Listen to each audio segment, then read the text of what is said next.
Hello and welcome to the second part of these tutorials, which are about making the most of things during lockdown. So this time the materials are all about making the most of the resources available to you.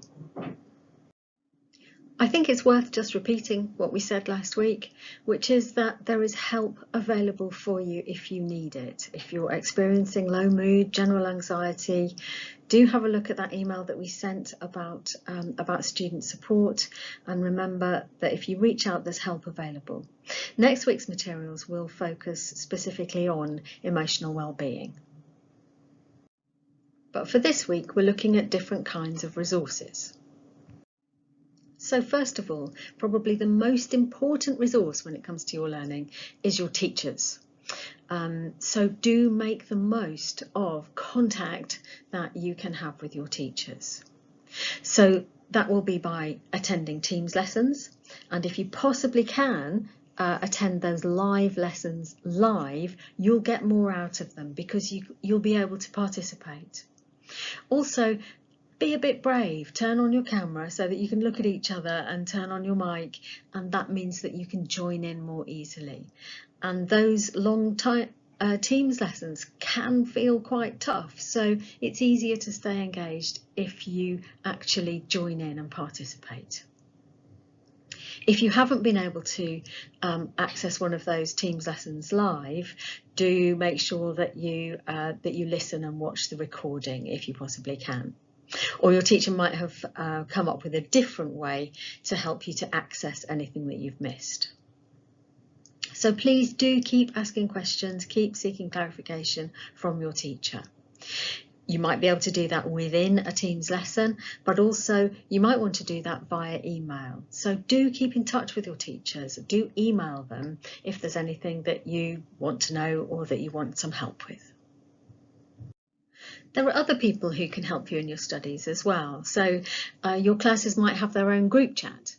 And the group chats can be really, really useful in terms of really talking about what you're going through and going through it together. You can also ask questions. Even there shouldn't be any questions that you're too embarrassed to ask your teacher, but you can ask other questions, can't you, of other students. It's an informal way of keeping in touch with those people who are studying the same courses as you. Bear in mind, please, that these chats aren't set up by college and they're not regulated by college. Teachers are not usually part of them, but we would obviously expect you to maintain, there's just the same standards of politeness that you would in college with your classes. So, of course we would want them to be inclusive. You mustn't exclude anybody, and we would want them to be supportive. Normally we have official mentoring and buddying programs.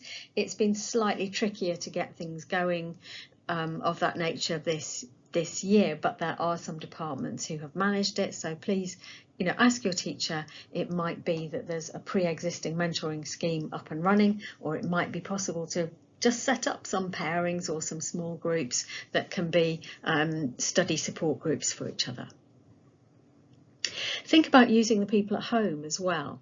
So to consolidate your learning, it's a really good idea to teach it to somebody else. That way you have to really think about it, and it has to be clear in your mind, clear enough for you to be able to explain it to somebody else. You do need a certain level of tech, of hardware, to be able to access the teaching and learning that's going on at the moment. And I'm aware that a fair bit of that can be done on your phone. I know students who've actually written essays on their phone. I don't know quite how they've managed it, but it will undoubtedly be much easier for you if you have access to a computer, a laptop or a tablet. Because if you're attempting to follow a Teams lesson on your phone, you're unlikely to be able to see the detail in the PowerPoint. It will be hard to take notes at the same time. So if you are really struggling for access, so if you either don't have access at all, or if you're sharing with people so your access is too limited for you to be able to get to your lessons in the way that you need to, please do email your senior tutor. We've got loan laptops available, and you know, we should be able to help you with the loan laptop. I want to talk next about workspaces. A few students may be lucky enough to have their own dedicated office that's away from the bedroom, that's theirs alone and that they can use any time, that they've set up just so. But for most people, that really is not going to be the case. You're maybe going to have a corner of your bedroom, or maybe you haven't got that. Maybe you haven't got a quiet space, which is all your own. So it's a matter of degree here, and actually, as I've said, it's better not to get too precious about your workspace.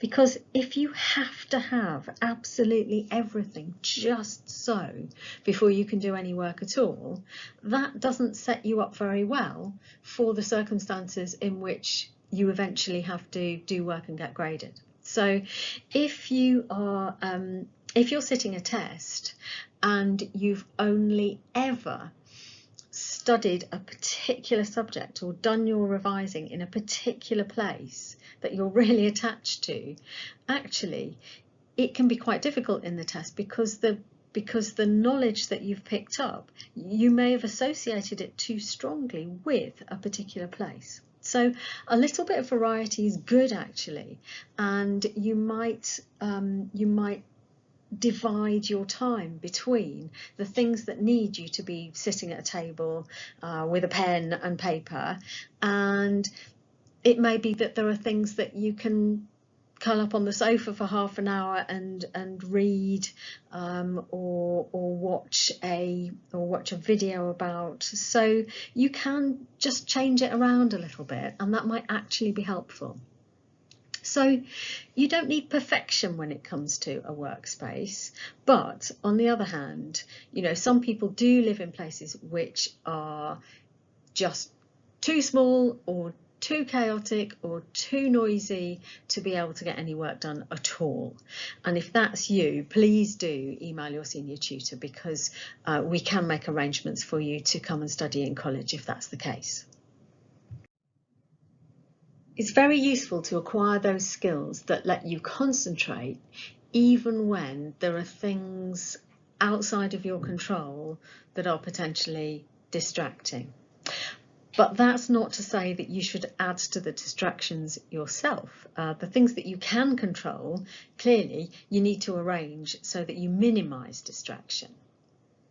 So for example, if there's a bit of noise going on around you, it could be really useful to listen to some music. But don't listen to music that is your favourite thing that you would sit down and choose to listen to, because that will distract you. It needs to be something that can be in the background, no lyrics, because words capture your attention. Think about the way that you're using your phone as well. Sometimes you might be relying on your phone actually to access a video that you've been asked to watch or something like that. But if you don't need it, then put it away. Keep it away until you're having your break, so that you're not distracted by it.